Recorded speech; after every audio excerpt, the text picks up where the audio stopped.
ঢাকাই সিনেমার শীর্ষ নায়ক শাকিব খানের আসন্ন সিনেমা সোলজার মুক্তির আগে বড় সড় বিতর্কের মুখে পড়েছে। ভারতীয় গণমাধ্যম আনন্দবাজার পত্রিকা দাবি করছে, বলিউড বাদশা শাহরুখ খানের জনপ্রিয় সিনেমা জব তক হ্যায় জানের অনুকরণে তৈরি হচ্ছে শাকিব খানের এই চলচ্চিত্র।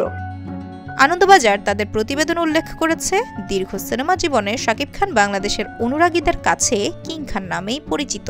অন্যদিকে ভারতীয় অভিনেতা শাহরুখ খানকেও তার ভক্তরা প্রায় ৩০ বছর ধরে একই নামে ডেকে আসছেন। পত্রিকাটি বলছে, নামের এই মিলের পর এবার শাকিব খান শাহরুখ খানের সিনেমাকেই অনুপ্রেরণা হিসেবে নিচ্ছেন।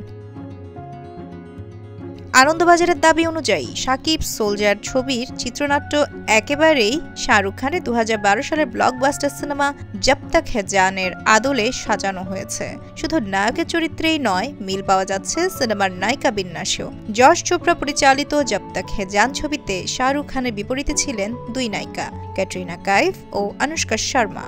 ঠিক একইভাবে শাকিব খানের সোলজার সিনেমাতে রয়েছেন দুই অভিনেত্রী, তানজিন তিশা ও জান্নাতুল ফেরদৌস ঐশী।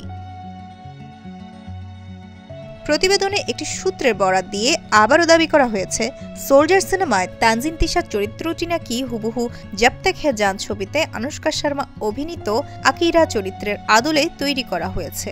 সান মিউজিক অ্যান্ড মোশন পিকচার্স প্রযোজিত সোলজার সিনেমাটি অ্যাকশন ড্রামা ঘরানার। জানা গেছে, এই সিনেমায় শাকিব খানকে একজন দেশপ্রেমিক হিসেবে দেখা যাবে, যিনি দেশের দুর্নীতি ও সিন্ডিকেটের বিরুদ্ধে লড়াই করবেন।